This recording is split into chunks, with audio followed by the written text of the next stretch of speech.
तो आइए शुरू करते हैं उपन्यास गोदान खंड 15। मालती बाहर से तितली है, भीतर से मधुमक्खी। उसके जीवन में हंसी ही हंसी नहीं है। केवल गुड़ खाकर कौन जी सकता है, और जिए भी तो वह कोई सुखी जीवन न होगा। वह हंसती है इसलिए कि उसे इसके भी दाम मिलते हैं। उसका चहकना और चमकना इसलिए नहीं है कि वह चहकने को ही जीवन समझती है, या उसने निजत्व को अपनी आंखों में इतना बढ़ा लिया है कि जो कुछ करे अपने ही लिए करे।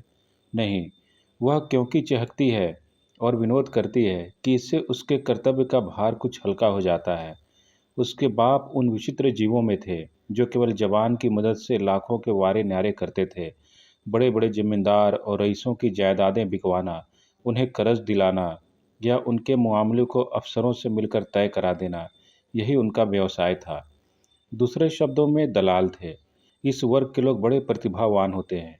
जिस काम से कुछ मिलने की आशा हो वह उठा लेंगे, किसी न किसी तरह उसे निभा भी देंगे। किसी राजा की शादी किसी राजकुमारी से ठीक करवा दी और 10-20 हज़ार उसी में मार लिए। यही दलाल जब छोटे छोटे सौदे करते हैं तो टाउट कहे जाते हैं, और हम उनसे घृणा करते हैं। बड़े बड़े काम करके वही टाउट राजाओं के साथ शिकार खेलता है और गवर्नरों की मेज पर चाय पीता है। मिस्टर कॉल उन्हीं भाग्यवानों में से थे। उनके 3 लड़कियां ही लड़कियां थीं। उनका विचार था कि तीनों को इंग्लैंड भेजकर शिक्षा के शिखर पर पहुंचा दें। अन्य बहुत से बड़े आदमियों की तरह उनका भी ख्याल था कि इंग्लैंड में शिक्षा पाकर आदमी कुछ और हो जाता है। शायद वहाँ के जलवायु में बुद्धि को तेज कर देने की कोई शक्ति है, मगर उनकी यह कामना 1/3 से ज़्यादा पूरी न हुई। मालती इंग्लैंड में ही थी कि उन पर फालिज गिरा और बेकाम कर गया। अब बड़ी मुश्किल से 2 आदमियों के सहारे उठते बैठते थे। जबान तो बिल्कुल बंद ही हो गई, और जब जबान ही बंद हो गई तो आमदनी भी बंद हो गई। जो कुछ थी जबान की ही कमाई थी।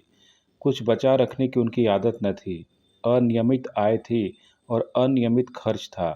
इसलिए इधर कई साल से बहुत तंगहाल हो रहे थे। सारा दायित्व मालती पर आ पड़ा। मालती के 400-500 रुपये में वह भोग विलास और ठाट बाट तो क्या निभाता।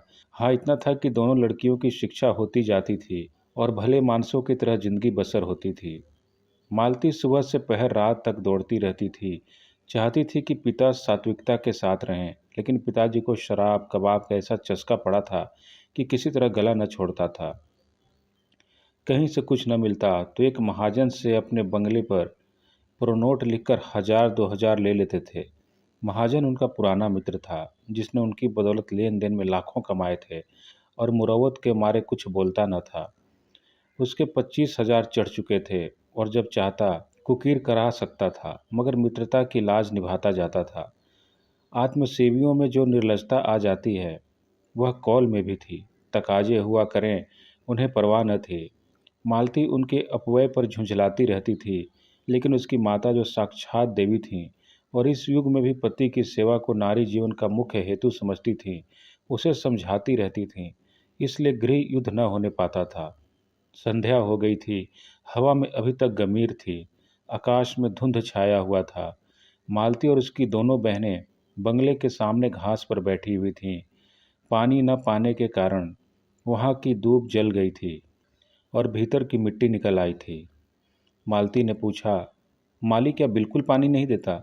मंझली बहन सरोज ने कहा, पड़ा पड़ा सोया करता है सूअर, जब कहो तो 20 बहाने निकालने लगता है। सरोज बीए में पढ़ती है, दुबली सी लंबी, पीली, रुखी, कट्टू।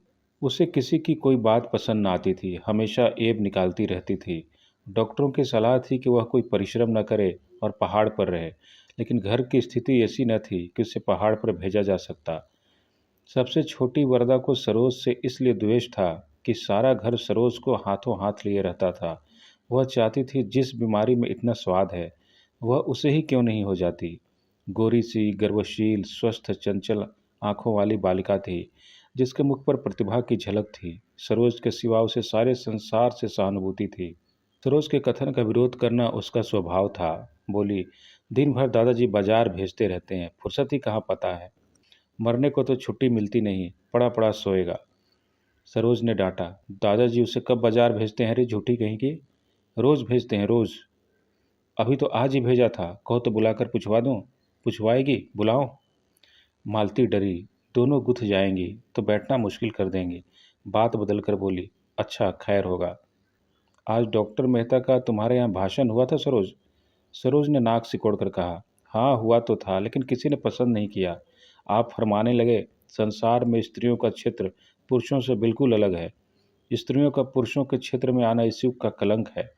सब लड़कियों ने तालियां और सीटियां बजानी शुरू की। बेचारे लज्जित होकर बैठ गए। कुछ अजीब से आदमी मालूम होते हैं। आपने यहाँ तक कह डाला कि प्रेम केवल कवियों की कल्पना है। वास्तविक जीवन में इसका कहीं निशान नहीं। लेडी हुक्कू ने उनका खूब मजाक उड़ाया। मालती ने कटाक्ष किया, लेडी हुक्कू ने? इस विषय में वह भी कुछ बोलने का साहस रखती हैं। तुम्हें डॉक्टर साहब का भाषण आदि से अंत तक सुनना चाहिए था। उन्होंने दिल में लड़कियों को क्या समझा होगा। पूरा भाषण सुनने का सब्र किसे था? वह तो जैसे घाव पर नमक छिड़कते थे। फिर उन्हें बुलाया ही क्यों? आखिर उन्हें औरतों से कोई वैर तो है ही नहीं। जिस बात को हम सत्य समझते हैं उसी का तो प्रचार करते हैं। औरतों को खुश करने के लिए वह उनकी सी कहने वालों में नहीं है। और फिर अभी यह कौन जानता है कि स्त्रियां जिस रास्ते पर चलना चाहती हैं वही सत्य है।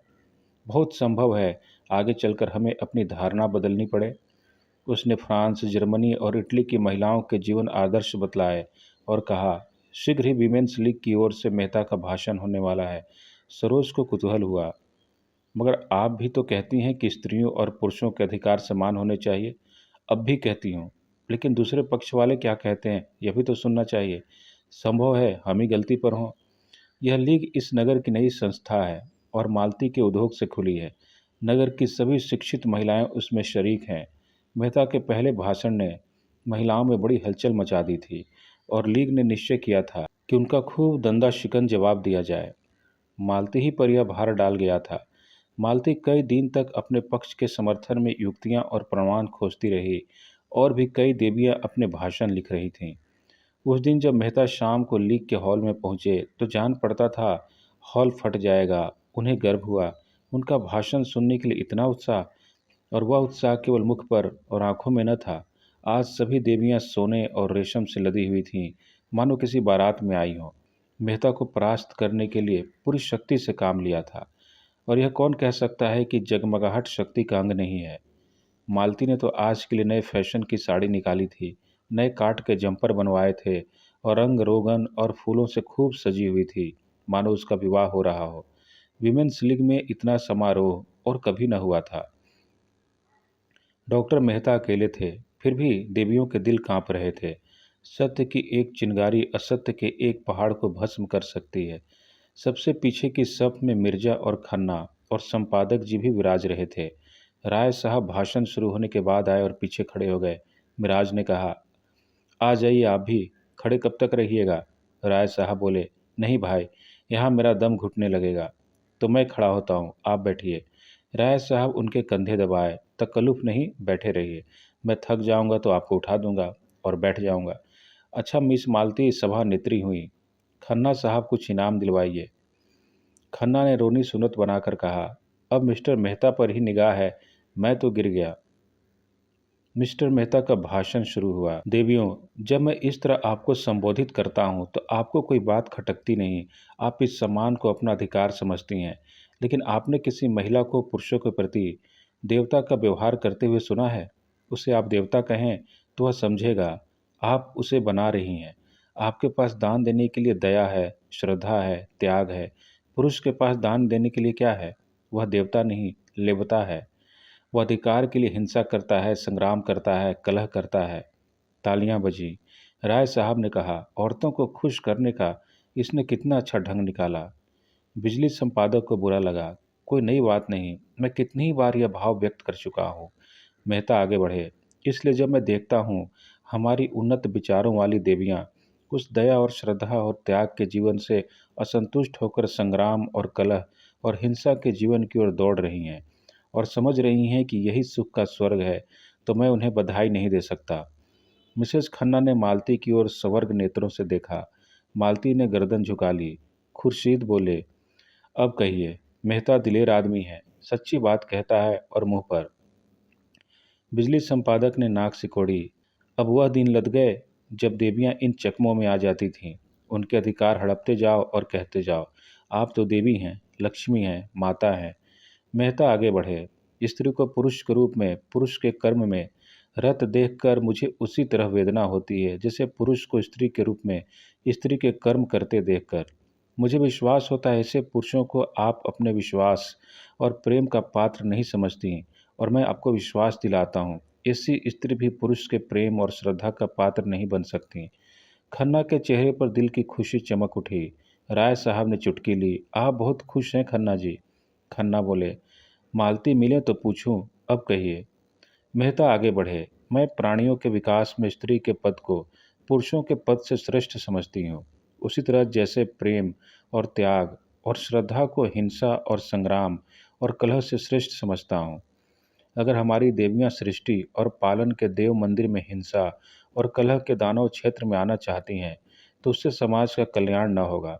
मैं इस विषय में दृढ़ हूँ। पुरुष ने अपने अभिमान में अपनी दानवी कृति को अधिक महत्व दिया। वह अपने भाई का स्वत्व छीनकर और उसका रक्त बहाकर समझने लगा, उसने बहुत बड़ी विजय पाई। जिन शिशुओं को देवियों ने अपने रक्त से सिरजा और पाला, उन्हें बम और मशीन गन और सहस्त्र टैंकों का शिकार बनाकर वह अपने को विजेता समझता है। और जब भी हमारी माताएं उसके माथे पर केसर का तिलक लगाकर और उसे अपनी आशीषों का कवच पहनाकर हिंसा क्षेत्र में भेजती हैं, तो आश्चर्य है कि पुरुष ने विनाश को ही संसार के कल्याण की वस्तु समझा और उसकी हिंसा प्रवृत्ति दिन दिन बढ़ती गई। और आज हम देख रहे हैं कि यह दानवता प्रचंड होकर समस्त संसार को रौंदती, प्राणियों को कुचलती, हरी भरी खेतियों को जलाती और गुलजार बस्तियों को वीरान करती चली जाती हैं। देवियों, मैं आपसे पूछता हूँ, क्या आप इस दानव लीला में सहयोग देकर इस संग्राम क्षेत्र में उतरकर संसार का कल्याण करेंगी? मैं आपसे विनती करता हूँ, नाश करने वालों को अपना काम करने दीजिए, आप अपने धर्म का पालन करते जाइए। खन्ना बोले, मारती की तो गर्दन नहीं उठती। राय साहब ने इन विचारों का समर्थन किया। मेहता कहते तो यथार्थी हैं। बिजली संपादक बिगड़े, मगर कोई नई बात तो नहीं कही। नारी आंदोलन के विरोधी इन्हीं उटपटांग बातों की शरण लिया करते हैं। मैं इसे मानता ही नहीं कि त्याग और प्रेम से संसार ने उन्नति की। संसार ने उन्नति की पौरुष से, पराक्रम से, बुद्धि बल से, तेज से। खुर्शेद ने कहा, अच्छा सुनने दीजिए, या अपनी ही गाय जाइएगा। मेहता का भाषण जारी था। देवियों, मैं उन लोगों में नहीं हूँ जो कहते हैं स्त्री और पुरुष में समान शक्तियाँ हैं, समान प्रवृत्तियाँ हैं और उनमें कोई विभिन्नता नहीं है। इससे भयंकर असत्य की मैं कल्पना नहीं कर सकता। यह वह सत्य है जो युग युगांतरों में संचित अनुभव को उसी तरह ढक लेना चाहता है जैसे बादल का एक टुकड़ा सूर्य को ढक लेता है। मैं आपको सचेत किए देता हूँ कि आप इस जाल में न फंसें। स्त्री पुरुष से उतना ही श्रेष्ठ है जितना प्रकाश अंधेरे से। मनुष्य के लिए क्षमा और त्याग और अहिंसा जीवन के उच्चतम आदर्श हैं। नारी इस आदर्श को प्राप्त कर चुकी है।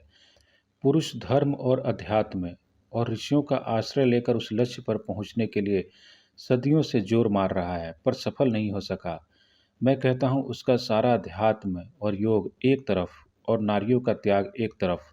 तालियां बजीं, हॉल हिल उठा। राय साहब ने गदगद होकर कहा, मेहता वही कहते हैं जो उनके दिल में है। ओंकार नाथ ने टीका की, लेकिन बातें सभी पुरानी हैं, सड़ी हुई। पुरानी बात भी आत्मबल के साथ कही जाती है तो नई हो जाती है। जो 1,000 रुपये हर महीने फटकार कर विलास में उड़ाता हो, उसमें आत्मबल जैसी वस्तु नहीं रह सकती। यह केवल पुराने विचार की नारियों और पुरुषों को प्रसन्न करने के ढंग हैं।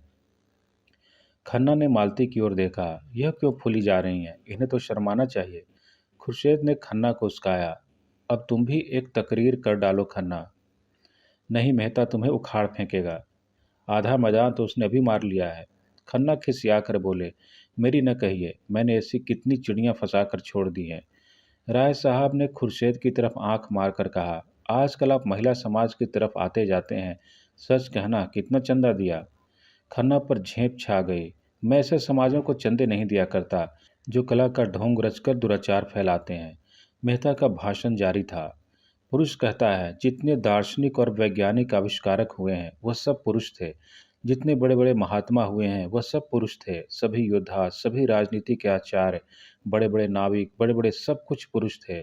लेकिन इन बड़ों बड़ों के समूहों ने मिलकर किया क्या?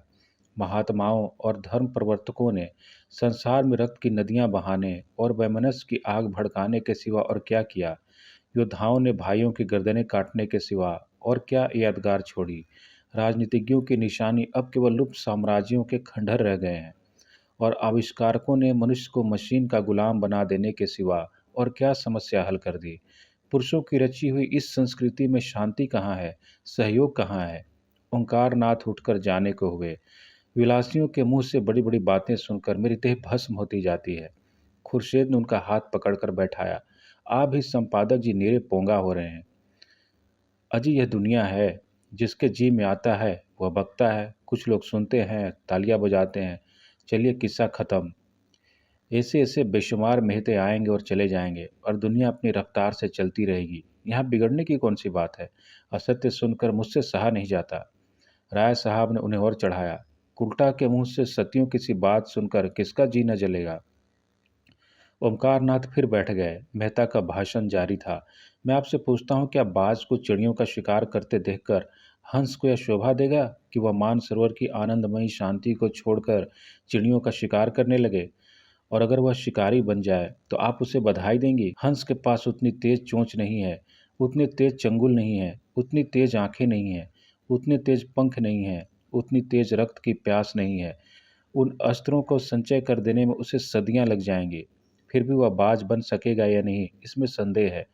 मगर बाज बने या न बने, वह हंस न रहेगा, वह हंस जो मोती चुगता है।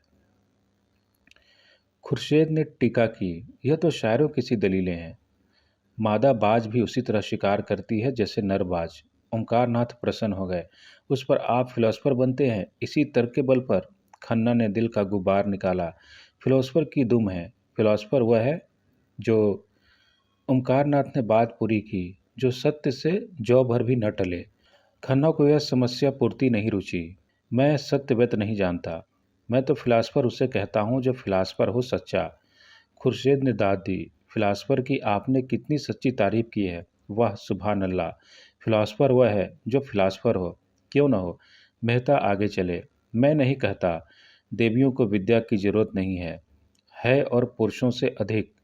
मैं नहीं कहता देवियों को शक्ति की जरूरत नहीं है और पुरुषों से अधिक। लेकिन वह विद्या और वह शक्ति नहीं जिसे पुरुष ने संसार को हिंसा क्षेत्र बना डाला है। अगर वही विद्या और वही शक्ति आप भी ले लेंगी तो संसार मरुस्थल हो जाएगा। आपकी विद्या और आपका अधिकार हिंसा और विध्वंस में नहीं, सृष्टि और पालन में है।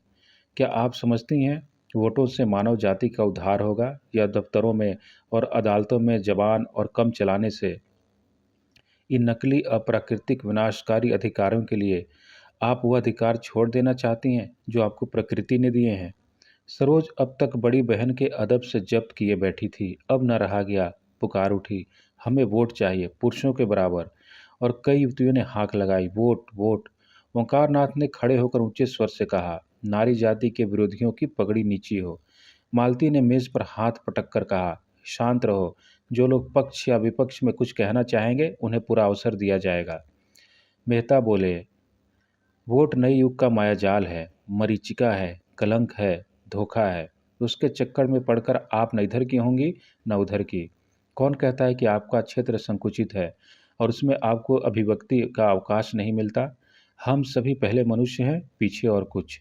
हमारा जीवन हमारा घर है, वहीं हमारी सृष्टि होती है और वहीं हमारा पालन होता है, वहीं जीवन के सारे व्यापार होते हैं। अगर वह क्षेत्र परिमित है तो अपरिमित कौन सा क्षेत्र है। क्या वह संघर्ष जहाँ संगठित अपहरण है। जिस कारखाने में मनुष्य और उसका भाग्य बनता है, उसे छोड़कर आप उन कारखानों में जाना चाहती हैं जहाँ मनुष्य पीसा जाता है, जहाँ उसका रक्त निकाला जाता है। मिर्जा ने टोका, पुरुषों के जुर्म ने ही तो उसमें बगावत की यह स्पिरिट पैदा की है। मेहता बोले, बेशक पुरुषों ने अन्याय किया है, लेकिन उसका यह जवाब नहीं है। अन्याय को मिटाइए, लेकिन अपने को मिटाकर नहीं। मालती बोली, नारियां इसलिए अधिकार चाहती हैं कि उनका सदुपयोग करें और पुरुषों को उनका दुरुपयोग करने से रोकें। मेहता ने उत्तर दिया, संसार में सबसे बड़े अधिकार सेवा और त्याग से मिलते हैं और आपको वह मिले हुए हैं। उन अधिकारों के सामने वोट कोई चीज़ नहीं। मुझे खेद है, हमारी बहनें पश्चिम का आदर्श ले रही हैं, जहां नारी ने अपना पद खो दिया है और स्वामिनी से गिरकर विलास की वस्तु बन गई है। पश्चिम की स्त्री स्वच्छंद होना चाहती हैं, इसलिए कि वह अधिक से अधिक विलास कर सकें। हमारी माताओं का आदर्श कभी विलास नहीं रहा। उन्होंने केवल सेवा के अधिकार से सदैव गृहस्थी का संचालन किया है। पश्चिम में जो चीज़ें अच्छी हैं वह उनसे लीजिए। संस्कृति में सदैव आदान प्रदान होता आया है, लेकिन अंधी नकल तो मानसिक दुर्बलता का ही लक्षण है। पश्चिम की स्त्री आज गृह स्वामिनी नहीं रहना चाहती।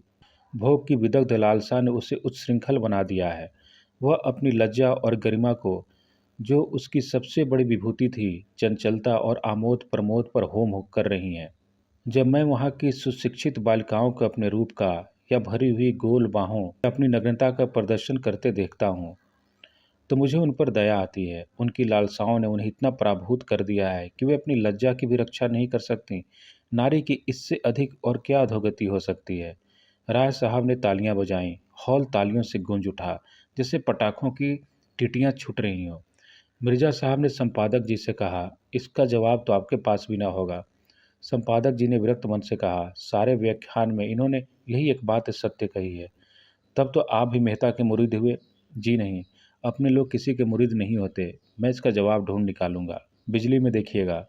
इसके माने यह है कि आप हक की तलाश नहीं करते, आप सिर्फ अपने पक्ष के लिए लड़ना चाहते हैं। राय साहब ने आड़े हाथों लिया। इसी पर आपका अपने सत्य प्रेम का अभिमान है। संपादक जी अविचल रहे। वकील का काम अपने मुवक्किल का हित देखना है, सत्य असत्य का निराकरण नहीं। तो यूँ कहिए कि आप औरतों के वकील हैं। मैं उन सभी लोगों का वकील हूँ जो निर्बल हैं, निसहाय हैं, पीड़ित हैं। बड़े बेहया हो यार, मेहता जी कह रहे थे। और यह पुरुषों का षड्यंत्र है, देवियों को ऊंचे शिखर से खींचकर अपने बराबर बनाने के लिए। उन पुरुषों का जो कायर है, जिनमें वैवाहिक जीवन का दायित्व संभालने की क्षमता नहीं है, जो स्वच्छंद काम क्रीड़ा की तरंगों में साढ़ों की भांति दूसरों की हरी भरी खेती में मुंह डालकर अपनी कुत्सित लालसाओं को तृप्त करना चाहते हैं। पश्चिम में इनका षड्यंत्र सफल हो गया और देवियां तितलियां बन गई। मुझे यह कहते हुए शर्म आती है कि इस त्याग और तपस्या की भूमि भारत में भी कुछ वही हवा चलने लगी है। विशेषकर हमारी शिक्षित बहनों पर वह जादू बड़ी तेजी से चढ़ रहा है। वह गृहिणी का आदर्श त्याग कर तितलियों का रंग पकड़ रही है। सरोज उत्तेजित होकर बोली, हम पुरुषों से सलाह नहीं मांगती। अगर वह अपने बारे में स्वतंत्र हैं तो स्त्रियां भी अपने विषय में स्वतंत्र हैं। युवतियां अब विवाह को पेशा नहीं बनाना चाहती। वह केवल प्रेम के आधार पर विवाह करेंगी। जोर से तालियां बजीं, विशेषकर अगली पंक्तियों में जहां महिलाएं थीं। मेहता ने जवाब दिया, जिसे तुम प्रेम कहती हो वह धोखा है, उद्दीप्त लालसा का विकृत रूप। उसी तरह जैसे सन्यास केवल भीख मांगने का संस्कृत रूप है, वह प्रेम अगर वैवाहिक जीवन में कम है तो मुक्त विलास में बिल्कुल नहीं है। सच्चा आनंद, सच्ची शांति केवल सेवा व्रत में है। वही अधिकार का स्रोत है, वही शक्ति का उद्यम है। सेवा ही वह सीमेंट है जो दंपति को जीवन पर्यंत स्नेह और साहचर्य में जोड़े रख सकता है, जिस पर बड़े बड़े आघातों का भी कोई असर नहीं होता। जहाँ सेवा का अभाव है, वहीं विवाह विच्छेद है, परित्याग है, अविश्वास है। और आपके ऊपर पुरुष जीवन की नौका का कर्णधार होने के कारण जिम्मेदारी ज़्यादा है। आप चाहें तो नौका को आंधी तूफानों में पार लगा सकती हैं, और आपने असावधानी की तो नौका डूब जाएगी और उसके साथ आप भी डूब जाएंगी। भाषण समाप्त हो गया। विषय विवादग्रस्त था और कई महिलाओं ने जवाब देने की अनुमति मांगी, मगर बहुत देर हो गई थी। इसलिए मालती ने मेहता को धन्यवाद देकर सभा भंग कर दी। हाँ, यह सूचना दे दी गई कि अगले रविवार को इसी विषय पर कई देवियां अपने विचार प्रकट करेंगी। राय साहब ने मेहता को बधाई दी। आपने मन की बातें कही मिस्टर मेहता, मैं आपके एक एक शब्द से सहमत हूँ। मालती हंसी। क्यों न बधाई देंगे, चोर चोर मौसेरे भाई जो होते हैं न, मगर यह सारा उपदेश गरीब नारियों के ही सिर क्यों थोपा जाता है? उन्हीं के सिर क्यों आदर्श और मर्यादा और त्याग सब कुछ पालन करने का भार पटका जाता है? मेहता बोले, इसलिए वह बात समझती हैं।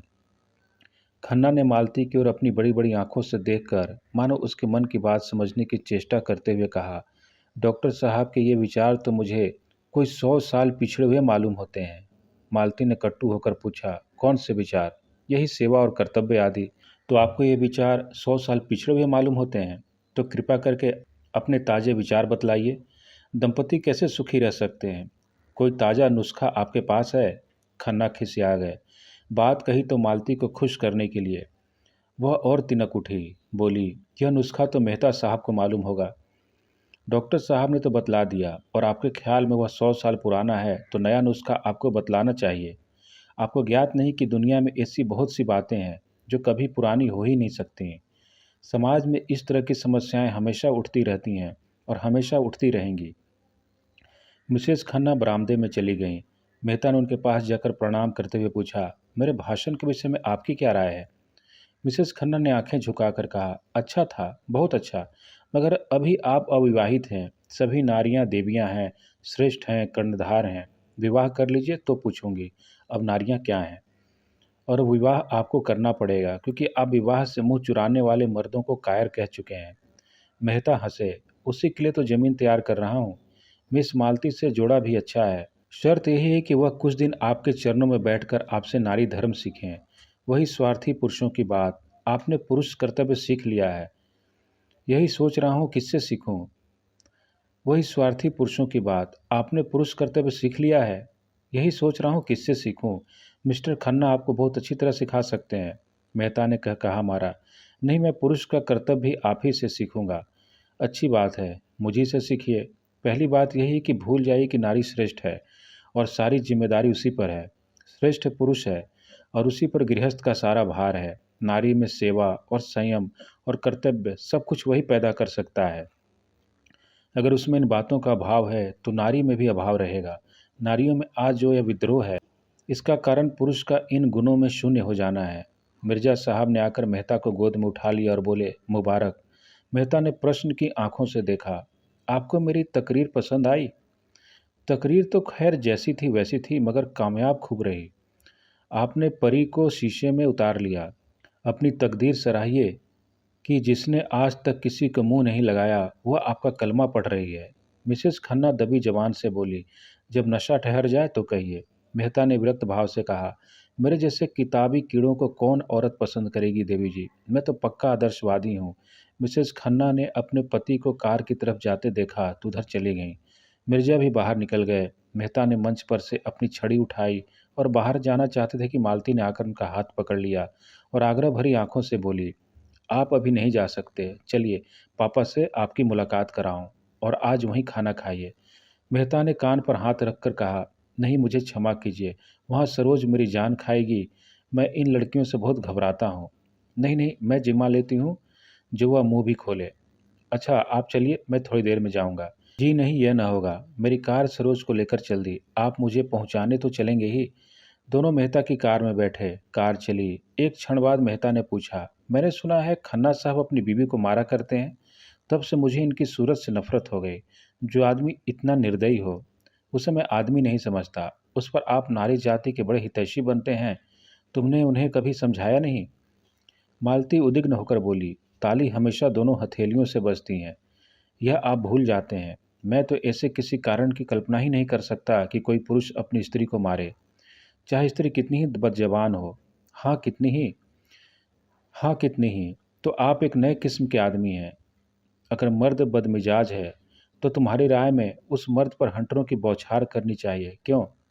स्त्री जितनी क्षमाशील हो सकती है पुरुष नहीं हो सकता। आपने खुद आज यह बात स्वीकार की है। तो औरत की क्षमाशील का ही पुरस्कार है। मैं समझता हूँ तुम खन्ना को मुंह लगाकर उसे और भी शह देती हो। तुम्हारा वह जितना आदर करता है, तुमसे उसे जितनी भक्ति है, उसके बल पर तुम बड़ी आसानी से उसे सीधा कर सकती हो, मगर तुम उसकी सफाई देकर स्वयं उस अपराध में शरीक हो जाती हो। मालती उत्तेजित होकर बोली, तुमने इस समय यह प्रसंग व्यर्थ ही छेड़ दिया। मैं किसी की बुराई नहीं करना चाहती, मगर अभी आपने गोविंदी देवी को पहचाना नहीं। आपके उनकी भोली भाली शांत मुद्रा देखकर समझ लिया वह देवी हैं। मैं उन्हें इतना ऊंचा स्थान नहीं देना चाहती। उन्होंने मुझे बदनाम करने का जितना प्रयत्न किया है, मुझ पर जैसे जैसे आघात किए हैं, वह बयान करूं तो आप दंग रह जाएंगे। और तब आपको मानना पड़ेगा कि ऐसी औरत के साथ यही व्यवहार होना चाहिए। आखिर उन्हें आपसे इतना द्वेष है, इसका कोई कारण तो होगा। कारण उनसे पूछिए, मुझे किसी के दिल का हाल क्या मालूम। उनसे बिना पूछे भी अनुमान किया जा सकता है, और वह यह है, अगर कोई पुरुष मेरे और मेरी स्त्री के बीच में आने का साहस करे तो मैं उसे गोली मार दूंगा, और उसे न मार सकूंगा तो अपनी छाती में मार लूंगा। इसी तरह अगर मैं किसी स्त्री को अपने और अपनी स्त्री के बीच में लाना चाहूँ तो मेरी पत्नी को भी अधिकार है कि वह जो चाहे करे। इस विषय में मैं कोई समझौता नहीं कर सकता। यह अवैज्ञानिक मनोवृत्ति है जो हमने अपने बनैले पूर्वजों से पाई है, और आजकल कुछ लोग इसे असभ्य और असामाजिक व्यवहार कहेंगे, लेकिन मैं अभी तक उस मनोवृत्ति पर विजय नहीं पा सका और न पाना चाहता हूँ। इस विषय में मैं कानून की परवाह नहीं करता। मेरे घर में मेरा कानून है। मालती ने तीव्र स्वर में पूछा, लेकिन आपने यह अनुमान कैसे कर लिया कि मैं आपके शब्दों में खन्ना और गोविंदी के बीच आना चाहती हूँ? आप ऐसा अनुमान करके मेरा अपमान कर रहे हैं। मैं खन्ना को अपनी जूतियों की नोक के बराबर भी नहीं समझती। मेहता ने अविश्वास भरे स्वर में कहा, यह आप दिल से नहीं कह रही हैं मिस मालती। क्या आप सारी दुनिया को बेवकूफ़ समझती हैं? जो बात सभी समझ रहे हैं, अगर वही बात मिसेस खन्ना भी समझें तो मैं उसे दोष नहीं दे सकता। मालती ने तिनक कर कहा, दुनिया को दूसरों को बदनाम करने में मज़ा आता है, यह उसका स्वभाव है। मैं उसका स्वभाव कैसे बदल दूं? लेकिन यह व्यर्थ का कलंक है। हाँ, मैं इतनी बेमुरवत नहीं हूँ कि खन्ना को अपने पास आते देखकर दुत्कार देती। मेरा काम ही ऐसा है कि मुझे सभी का स्वागत और सत्कार करना पड़ता है। अगर कोई इसका कुछ और अर्थ निकालता है तो वह मालती का गला भर गया और उसने मुंह फेर कर रुमाल से आंसू पोंछे। फिर 1 मिनट बाद बोली, औरों के साथ तुम भी मुझे मुझे इसका दुख है। मुझे तुमसे ऐसी आशा न थी। फिर कदाचित उसे अपनी दुर्बलता पर खेद हुआ। वो प्रचंड होकर बोली, आपको मुझ पर आक्षेप करने का कोई अधिकार नहीं है। अगर आप उन्हीं मर्दों में से हैं जो किसी भी स्त्री पुरुष को साथ देकर उंगली उठाए बिना नहीं रह सकते, तो शौक से उठाइए। मुझे रत्ती भर परवाह नहीं। अगर कोई स्त्री आपके पास बार बार किसी न किसी बहाने से आए, आपको अपना देवता समझे, हर एक बात में आपसे सलाह ले, आपके चरणों के नीचे आंखें बिछाए, आपका इशारा पाते ही आग में कूदने को तैयार हो, तो मैं दावे से कह सकती हूँ, आप उसकी उपेक्षा न करेंगे। अगर आप उसे ठुकरा सकते हो तो आप मनुष्य नहीं हैं। उसके विरुद्ध आप कितने ही तर्क और प्रमाण लाकर रख दें, लेकिन मैं मानूंगी नहीं। मैं तो कहती हूँ उपेक्षा से दूर रही। ठुकराने की बात ही क्या? आप उस नारी के चरण धो धोकर पिएंगे और बहुत दिन गुजरने के पहले वह आपकी हृदयश्वरी होगी। मैं आपसे हाथ जोड़कर कहती हूँ, मेरे सामने खन्ना का कभी नाम न लीजिएगा। मेहता ने इस ज्वाला में मानो हाथ सेकते हुए कहा, शर्त यही कि मैं खन्ना को आपके साथ न देखूं। मैं मानवता की हत्या नहीं कर सकती। वह आएंगे तो मैं उन्हें दूर दुराऊंगी नहीं। उनसे कहिए अपनी स्त्री के साथ सजनता के साथ पेश आएं। मैं किसी के निजी मामले में दखल देना उचित नहीं समझती, न मुझे इसका अधिकार है। तो आप किसी की जबान बंद नहीं कर सकती। मालती का बंगला आ गया, कार रुक गई, मालती उतर पड़ी और बिना हाथ मिलाए चली गई। वह यह भी भूल गई कि उसने मेहता को भोजन की दावत दी है। वह एकांत में जाकर खूब रोना चाहती है। गोविंदी ने पहले भी आघात किए हैं, पर आज उसने जो आघात किया है वह बहुत गहरा, बड़ा चौड़ा और बड़ा मर्मभेदी है। उपन्यास गोदान का आगे का भाग खंड 16 में